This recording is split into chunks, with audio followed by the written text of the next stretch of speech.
Les saludo a todas y a todos. Mi nombre es Soledad López Pérez. El día de hoy estoy con ustedes para facilitar este contenido del módulo 1 titulado Sistema Sexo-Género.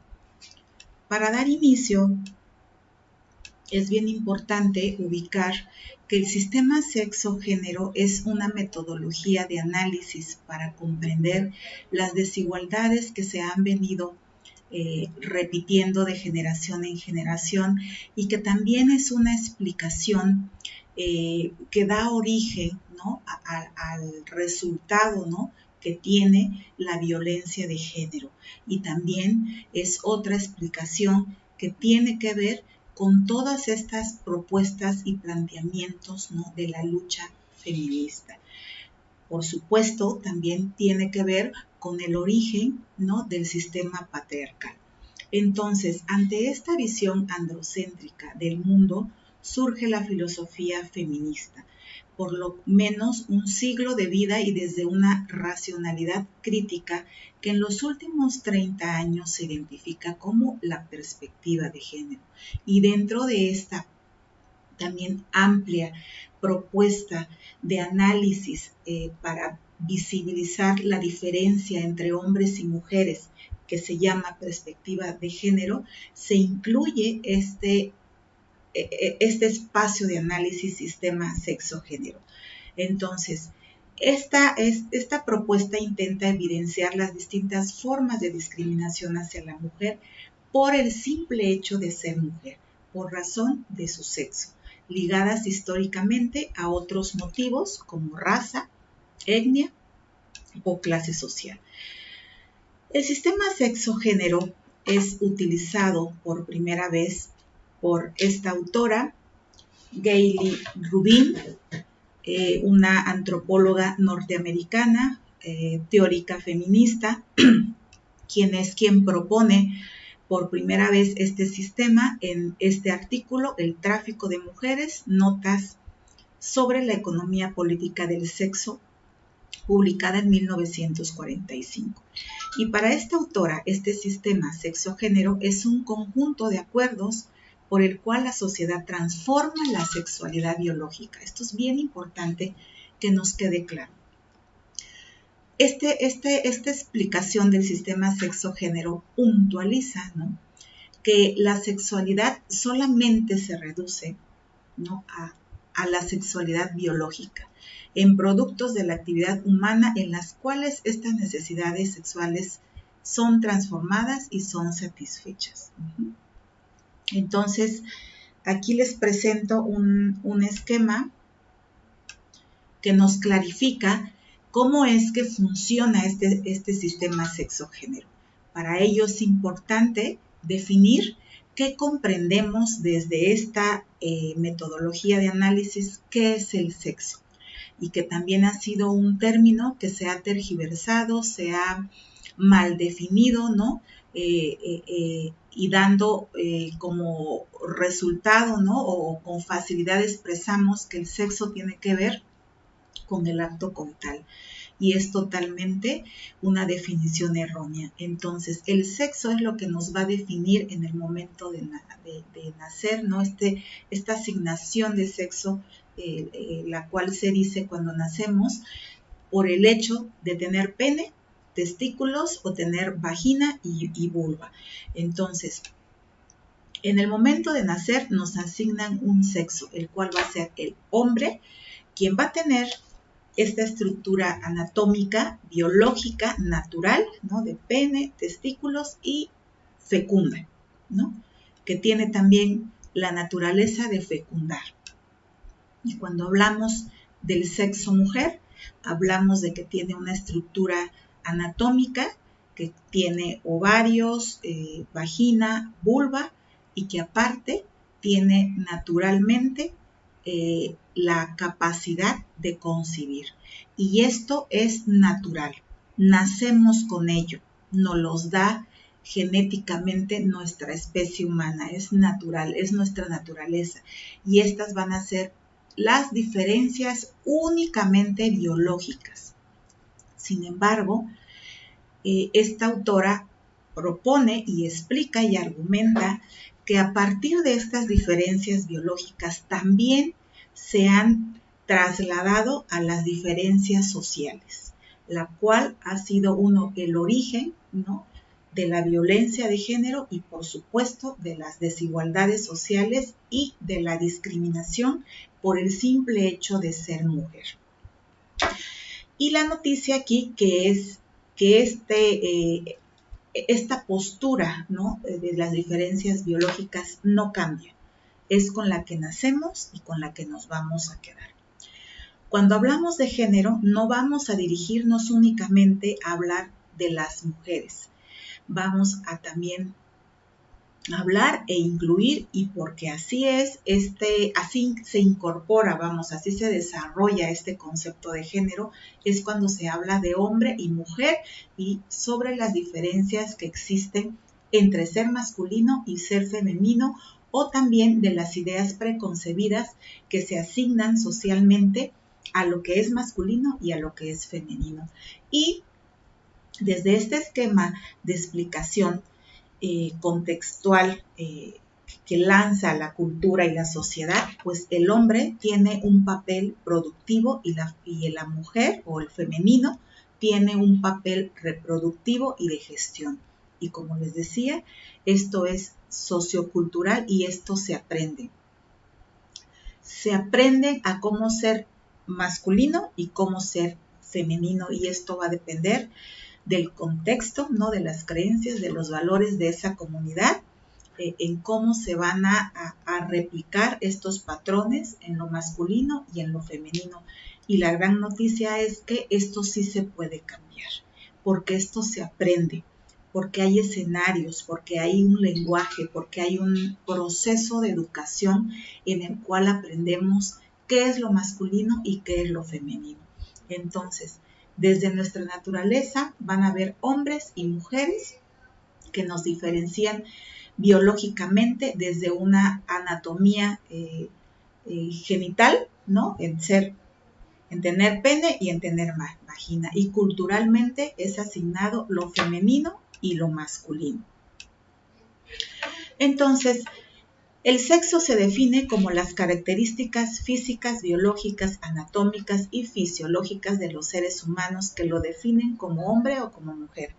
El sexo viene determinado por la naturaleza, es una construcción natural, es con lo que se nace. Por lo tanto, insisto, no cambia. El género, por su parte, es un conjunto de características sociales, culturales, políticas, psicológicas, jurídicas y económicas que la sociedad asigna a las personas de forma diferenciada como propias de hombres y de mujeres, lo que le llamamos lo masculino y lo femenino. Los géneros son construcciones socioculturales que varían a través de la historia y se refieren a los rasgos psicológicos y culturales que la sociedad atribuye a lo que se considera masculino y femenino mediante la educación, el uso del lenguaje, la familia, las instituciones y la religión. En este contexto de análisis es importante, ¿no?, también ubicar que el ejercicio de la sexualidad está vinculado al sistema sexo-género. Y desde este punto de vista, la sexualidad va más allá de la reproducción y del placer, ya que el comportamiento sexual es muy variado y no puede quedar únicamente reducido a lo genital. Es por ello que es sumamente importante pensar que la sexualidad atraviesa todos los actos humanos, como es el pensar, el hablar, el decidir y el actuar. Durante un largo periodo se ha pensado y se venía pensando que la reproducción era uno de los ejes centrales de la sexualidad, lo cual se está actualmente desmontando y ya hay nuevas formas de pensar y nuevas formas de colocar las diferentes expresiones de la sexualidad. La reproducción, sin duda, tiene varios objetivos, dos de los cuales son la supervivencia de la especie, sin duda, ¿no?, y la garantía de una base productiva, ¿no? ¿Esto qué quiere decir? que mediante la reproducción, pues nuestra especie humana se sostiene y va avanzando y va acrecentándose, ¿no? Los que nacen, los que fallecen, y así vamos, ¿no? Con una idea de conservación. Y otra, ¿no? La garantía de una base productiva. O sea, ¿qué quiere decir? Que en este sentido, ¿no? Entre más sostengamos esta especie humana, pues va a haber un gran, ¿no? proceso de ir generando y produciendo, ya sea mediante la producción de esclavos que sostiene también el trabajo o mediante una reserva de fuerza laboral muy importante, ¿no? Que finalmente hace también que la sociedad pues sea sostenida. También es importante ubicar, ¿no? que los hombres se apropiaron de la capacidad de las mujeres para reproducirse. ¿En qué sentido? Que en muchas generaciones han sido los varones quienes deciden cuántos hijos se va a tener, y cuántos hijos se va a tener y en qué espacio entre uno y otro, o ni siquiera lo piensan, ¿no? Vamos a poner un ejemplo. En familias, por ejemplo, de nuestras abuelas probablemente o bisabuelas, cuántas veces o cómo se decidía el número de hijos, se decidía a veces hasta que nacía el varón o hasta que nacía en algunas de las ocasiones las mujeres, ¿no? Si son 4 mujeres, si son 5 mujeres, no, pues se para la reproducción hasta que el varón llegue. Y regularmente era una decisión del varón, y la mujer no tenía cabida en la decisión porque la creencia era de que estaba únicamente para reproducir, ¿no? Entonces esto le permitía o le daba de manera inmediata, ¿no? la pues posibilidad, ¿no? y de manera pues casi espontánea de que ella tenía que parir las veces que fueran necesarias para poder en algún momento dado pues generar o producir y concebir un varón. Entonces la maternidad es el único objetivo de las mujeres, ¿no? Esa es otra consigna a desmenuzar, a desmontar en este sistema sexo-género, ¿no? La maternidad es el único objetivo de las mujeres, lo cual no es así. Actualmente el cambio de paradigma es la mujer elige si quiere o no ser mamá, elige la maternidad y aparte elige el número de hijos y elige en qué tiempo concibe uno y del otro. Las mujeres siempre van a estar preñadas, así es que mejor que les guste. La sexualidad puede tener objetivos lúdicos, pero estos son secundarios ante la reproducción.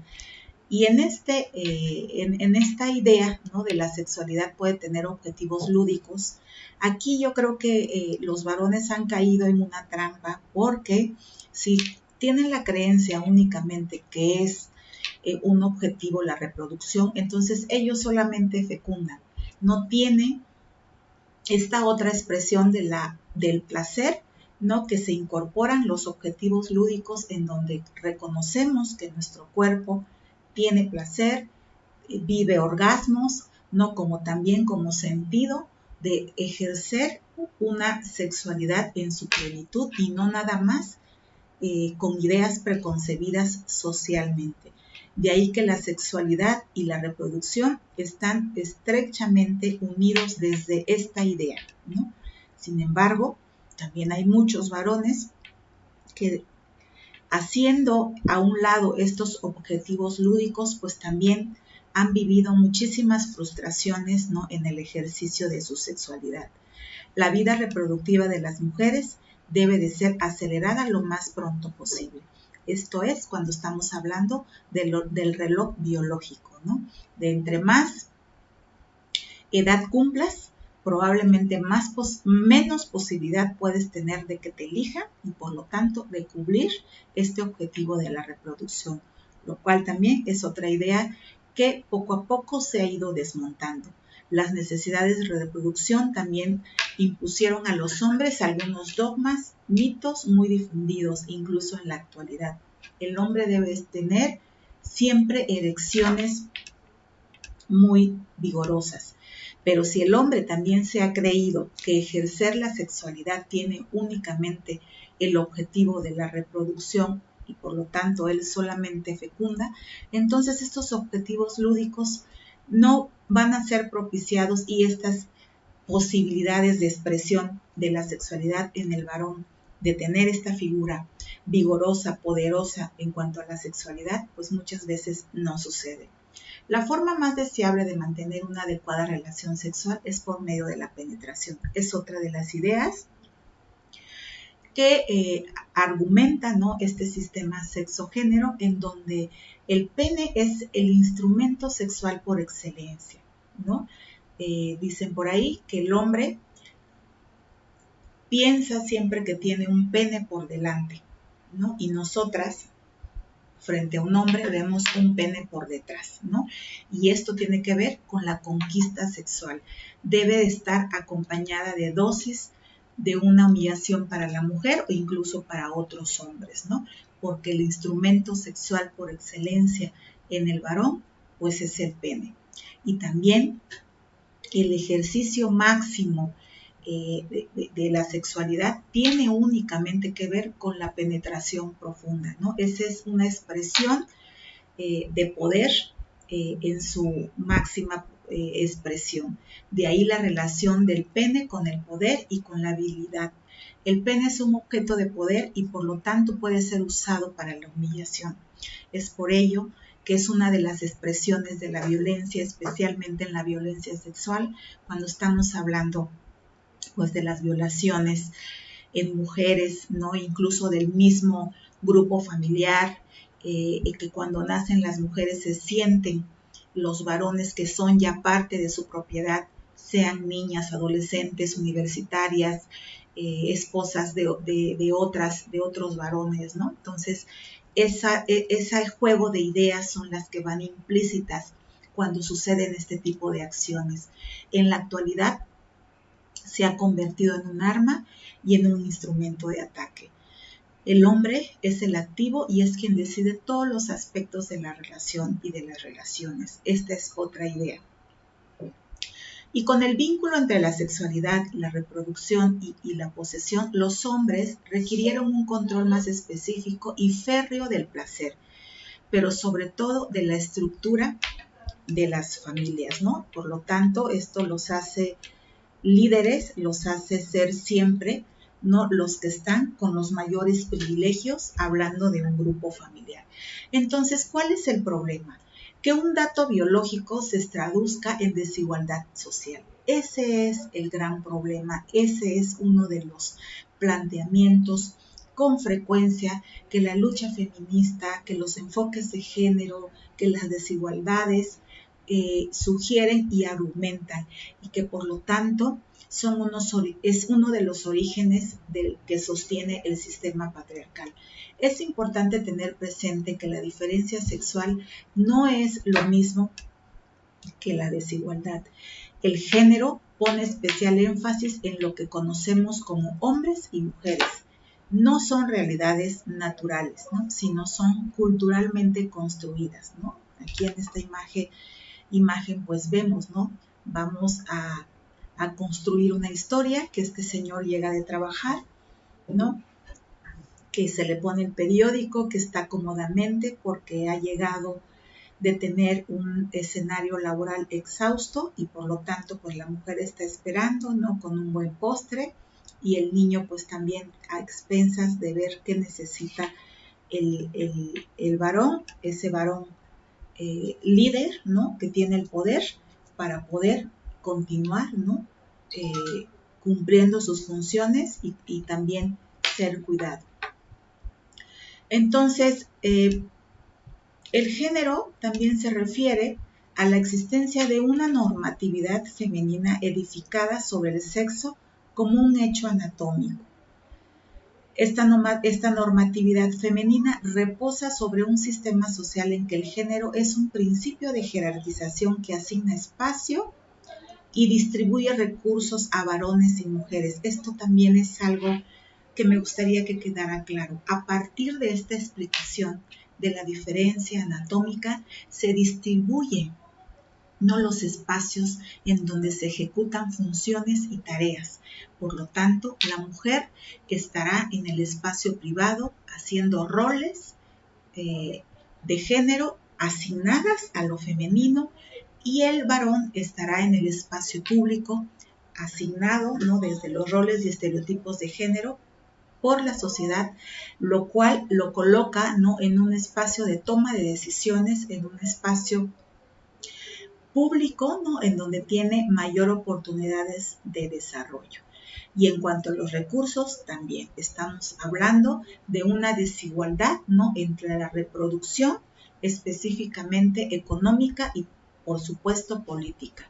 Este sistema es definido por la teoría feminista como el patriarcado, ¿no?, en donde el hombre está, ¿no?, por encima de la mujer desde un espacio público, teniendo una jerarquización diferente, tomando decisiones, ¿no?, y teniendo muchos privilegios en diferentes esferas, en donde la mujer está en el espacio doméstico sin tomar decisiones y también atrapada en esas actividades sin la posibilidad de un desarrollo académico, profesional o de liderazgo. El género se ha convertido en un parámetro científico irrefutable en las ciencias sociales. Ahora, ¿de qué colores pintamos el mundo y cómo lo acomodamos? Esto es otro de los análisis bien importantes que tenemos que ir desmontando, ¿no?, en nuestras prácticas cotidianas. ¿De qué color pintan su mundo? ¿De rosa, de azul? ¿O en qué color colocan el rosa y colocan el azul?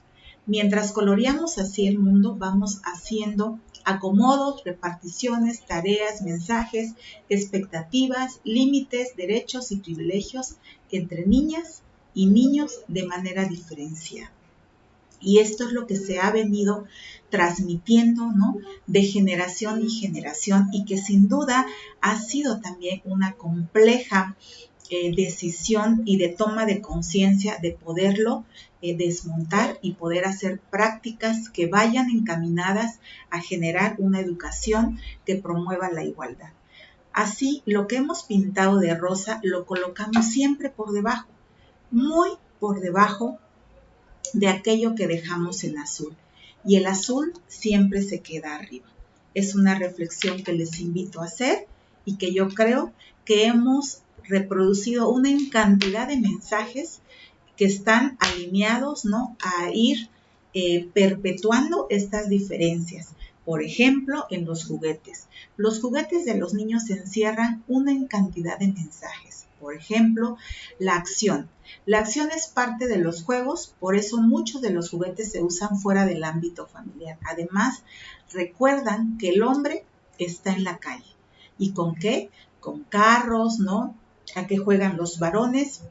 A ser chofer de un tráiler, ¿no?, a tener armas, ¿no? Los juegos que desarrollan destrezas y hacen pensar son los juegos adecuados para la inteligencia de los hombres. Por ejemplo, el ajedrez. Por ahí les sugiero una serie muy interesante que se llama Gambito de Dama, en donde pues hay un gran número de varones concursando, compitiendo, aprendiendo todas estas destrezas en este juego estratégico del ajedrez, y aparece una chica que le interesa ser y habilitarse, ¿no?, y ser y tener y lograr un gran liderazgo en este juego de estrategia, el cual pues tiene que vencer muchísimas barreras para lograrlo, y finalmente lo logra. También pues los carros, los aviones, los trenes, se viaja por el mundo, ¿no? Sacan a los varones, ¿no? Se conoce el exterior, se ensancha el mundo, andando en bicicleta se explora el más allá. Pero ¿qué pasa con los juegos que tienen que ver con el color azul o tienen que ver con lo femenino? La violencia es parte de las relaciones interpersonales. Con las pistolas se aprende a enfrentar a los demás, a matarlos si es necesario con los soldaditos, o se juega a la guerra, se compite a muerte por lograr el objetivo. Pero esto solamente está colocado en el mundo de lo masculino. Y aquí Analicemos, ¿no?, los juguetes que encierran los siguientes mensajes que lo colocan a la mujer en el ámbito femenino y por supuesto en el ámbito privado. La tarea más importante que se le ha asignado a la mujer es el cuidar a los otros, ni siquiera a nosotras mismas. Y esto ha empobrecido también esta capacidad de nuestro amor propio, ¿no? Porque hemos pensado por mucho tiempo que por añadiduría estamos hechas, ¿no? Tenemos un cromosoma ahí incluido para el cuidado de los otros. Entonces cuidamos a los hijos, si soy la hija mayor, ¿no?, de tantos hijos o la hija menor mujer, por asignación me toca cuidar a mamá, al hermano con alguna discapacidad o incluso colaborar en el cuidado de los hijos con mamá o en el cuidado del abuelo o de la abuela. La misión fundamental de nuestras vidas es ser madre y comportarse maternalmente, ¿no? Es otra asignación. La ternura, la delicadeza son parte innegables de nuestra personalidad. Siempre se debe ser bonita, hay que cuidar el aspecto físico y esconder el envejecimiento, porque si no, sumamos otro elemento para la discriminación, ¿no?, en esta colocación de lo femenino, porque es lo contrario a la belleza. El aspecto físico es un atributo de las mujeres quienes deben de aprender a ser bonita para los demás. Deben aprender las labores domésticas porque son responsabilidad de las mujeres, porque así hay este mandato femenino: entre mejor tengas habilidades domésticas, pues mejor mujer serás para un varón. Limpiar, cocinar, cuidar son parte importante del trabajo doméstico. Los juegos se desarrollan en el ámbito privado, la mujer de casa y el hombre en la calle o en el trabajo. ¿Y dónde son estos espacios o lugares en donde aprendemos, en donde nos transmiten estas formas de ser hombre y de ser mujer? Y es a lo que le llamamos agentes socializadores de género. Entonces vamos a hablar de la familia, el trabajo, la escuela, los medios de comunicación, las producciones culturales y artísticas y también las tradiciones religiosas. En la familia, pues hay muchas reglas que diferencian, ¿no?, entre lo que hace un hombre y lo que hace una mujer. Las relaciones dentro del grupo familiar, ¿no? La mujer tiene que estar bien vestida, sentarse bien, no usar pantalones, faldas, vestidos y aparte sentarse con las piernas cerradas, no escalar un árbol. La jerarquía, la autoridad, el poder regularmente va a estar regida por un varón, quien se va a sentar en la parte central de la mesa y con la ración más grande, ¿no? En este caso vamos a poner como el ejemplo de la carne, ¿no?, que también hay una explicación muy precisa en este sistema sexo-género, en donde el varón, por estas tareas que le son asignadas, ¿no?, su alimentación incluso muchas de las veces es diferente. Entonces, la ración siempre será mayor. La desigualdad y la igualdad, ¿no?, especialmente en las labores domésticas. ¿Cómo incorporamos a los varones en estas labores domésticas? Les asignamos algunas tareas, han sido educados para participar y colaborar en estas tareas. Regularmente no. ¿A quién se le ha colocado o se le ha asignado de manera inmediata la violencia, el que grita, el que pega? Al varón. Los comportamientos, también las infidelidades, ¿quién lo comete con frecuencia? Pues el varón. Es más permitido, ¿no? Y ya que tiene muchas veces una explicación de comprobar la virilidad y por supuesto, ¿no?, lo coloca en un papel de macho. Las expectativas de una educación, de terminar una carrera, son más inclinadas a un varón que a una mujer. Actualmente, sin duda, ya hay nuevos planteamientos, sin embargo, ha sido muy lento el avance. Los juegos, los juguetes, las tareas, la sexualidad.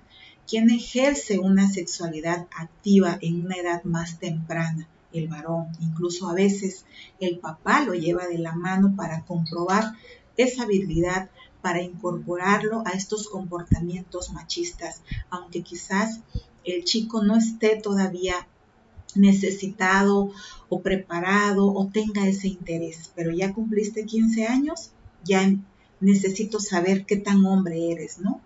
Y a veces es el papá quien le abre el camino a que tenga pues la primera actividad coital, que muchas de las veces, por eso pienso que el ejercicio de la sexualidad muchas veces al no tener estos objetivos lúdicos, estos aspectos de placer en estas expresiones de la sexualidad, pues les juega chueco a los varones, ¿no? El trabajo, lo que limita el desarrollo profesional, ¿no? Muchas veces por el hecho de ser mujer, tenemos más dificultades de poder ascender a un puesto jerárquico. Actualmente hay mujeres que eligen una cantidad de ingenierías, ¿no?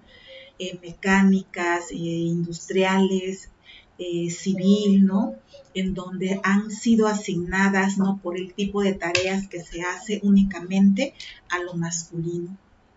Sin duda, la falta de paridad de género, ¿no? Que tiene que ver, pues, las mismas cantidades de hombres y mujeres en la toma de decisiones, ¿no? Los techos de cristal, esto entendido desde esta idea de que cuando una mujer ha salido también al ámbito laboral, ¿no? Y se encuentra también compartiendo espacios públicos, parece que tiene un límite en su crecimiento. Ah, ya te incorporaste al ámbito laboral, pues ahí quedas, ¿no? Ya no nos dan, ¿no? Una oportunidad o más posibilidades, más camino para ir ascendiendo. ¿En dónde pasa esto? Pues en espacios de toma de decisiones. Aquellas mujeres que logran una carrera, que logran desarrollarse, por ejemplo, en el ámbito político y quieren ir ascendiendo, ¿no? A ser una diputación, a tener una senaduría, a tener espacios de toma de decisiones, pues con mayor amplitud, ¿no? Y parece ser que lo masculino nos va sumiendo, ¿no? Por eso esta metáfora de techos, de cristal. En la selección de personal, muchas de las veces, es preferible contratar a un hombre que a una mujer por este rollo o por esta cuestión, ¿no? De la reproducción, porque pues muy seguramente a nivel organizacional genera espacios de complemento, ¿no? Si en algún momento dado una mujer decide la maternidad, esto va a requerir que las condiciones laborales sean diferentes, va a requerir un tiempo de incapacidad, como le llaman, va a requerir contratar a otra persona. Entonces, esto en muchas de las ocasiones, ¿no? Quedamos fuera de poder ser seleccionadas para asumir, ¿no? Un puesto de jerarquía o simplemente un puesto que desde nuestro perfil podamos desempeñar. Puestos de acuerdo al sexo, ¿no? Si está, por ejemplo, una gerencia, ¿no? De una industria automotriz y están concursando 4 varones y 3 mujeres, muy probablemente la inclinación va a estar más precisa en estos 4 varones, ¿no? Las políticas de maternidad y paternidad y sin duda también el acoso que muchas mujeres hemos sido objeto en el ámbito laboral y por la infraestructura. Muchas veces no contamos o no están hechas pensando, ¿no? En que una mujer puede ejercitar y puede estar cumpliendo, ¿no? La capacidad, las habilidades, el talento para poder cubrirlo. Otro escenario que socializa el género es la escuela. Lo que vemos, lo que vivimos y lo que nos enseña la organización escolar. ¿Quiénes juegan fútbol y quiénes van a ballet? Jerarquías referentes, contenidos de los materiales, ¿no? Ofertas educativas, la distribución de las tareas, los uniformes, ¿no? Aquí son faldas, no ha habido, bueno, hace poco hubo toda una controversia en cuanto a la libertad de poder usar pantalón, incluso los varones faldas, ¿no? Y las asignaturas también, quiénes son O por ejemplo, ¿no? En los libros de historia, ¿quiénes personajes son los más promovidos? Pues la en cantidad son varones, ¿no? Quienes participaron en la Revolución Mexicana, quienes participaron en la Independencia de México, sin duda sobresalen los hombres, aunque también históricamente hay una cantidad de mujeres que han participado, pero no son visibilizadas, ¿no? Regularmente es el varón quien ha tenido, ¿no?, el reconocimiento y el privilegio de estar en este tipo de eventos revolucionarios, ¿no?, que han llevado a nuestro país a colocarlo también en otra posición. Otro agente socializador del género son los medios de comunicación, que sin duda generan muchísima influencia en toda la cultura y la sociedad. Por ejemplo, la publicidad sexista.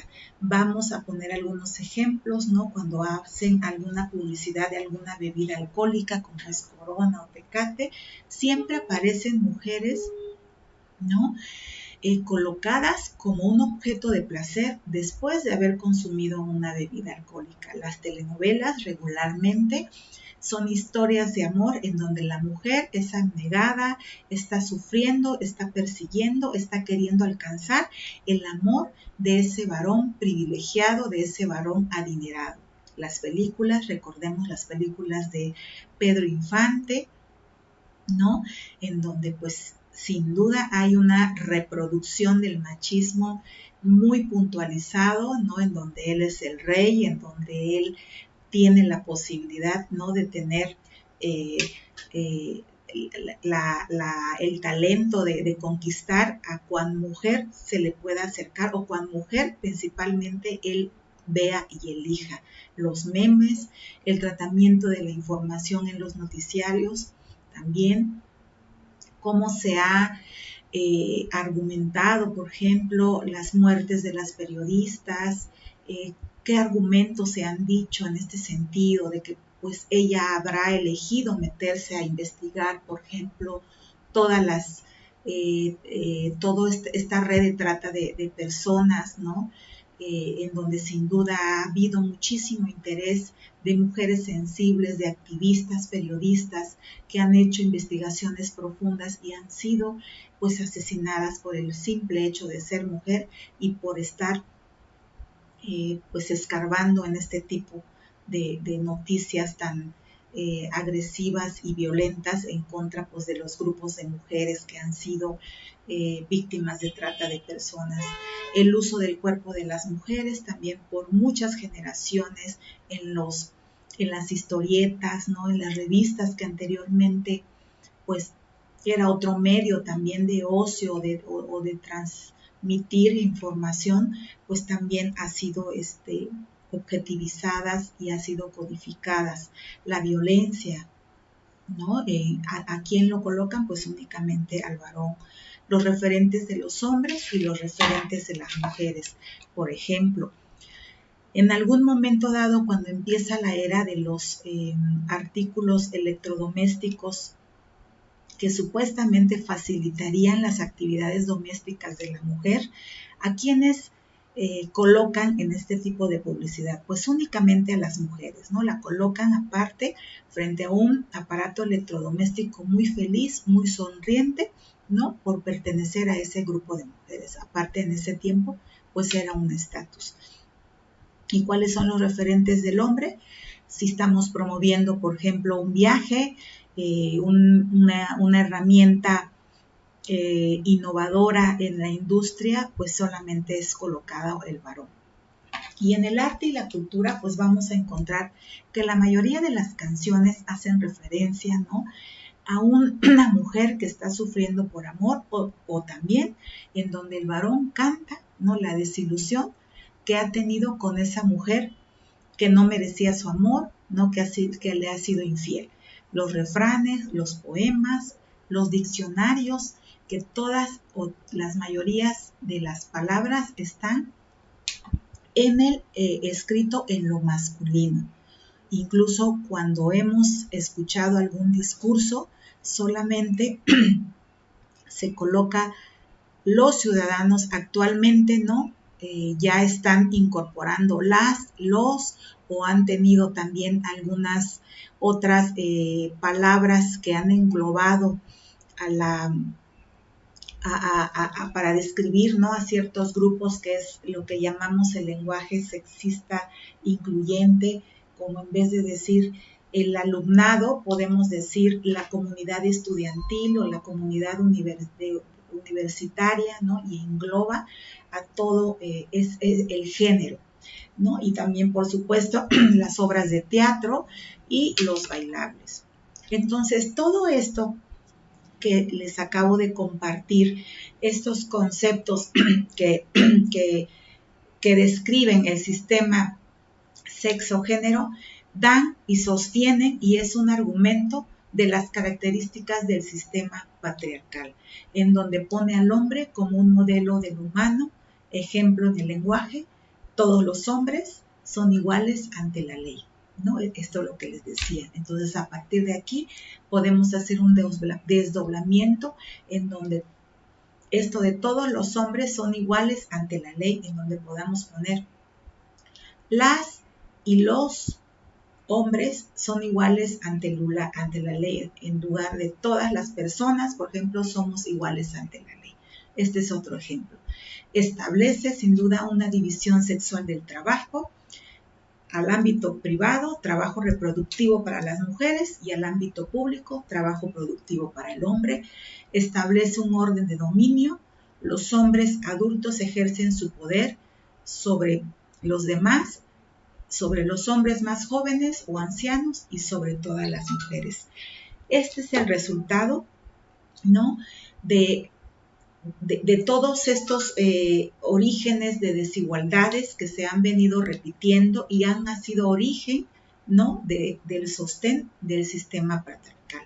Entonces, para concluir, el sistema sexo-género es un espacio, un análisis o una categoría de análisis para comprender por qué el sistema patriarcal, ¿no?, ha tenido y sigue operando bajo estas desigualdades, y cómo también las desigualdades sociales han sido origen de esta explicación, ¿no?, del sistema sexo-género. Esperando que esta explicación haya sido clara y haya sumado, ¿no?, a comprender y a sensibilizarlos, ¿no?, y sensibilizarlas a estos nuevos planteamientos sobre el enfoque de género.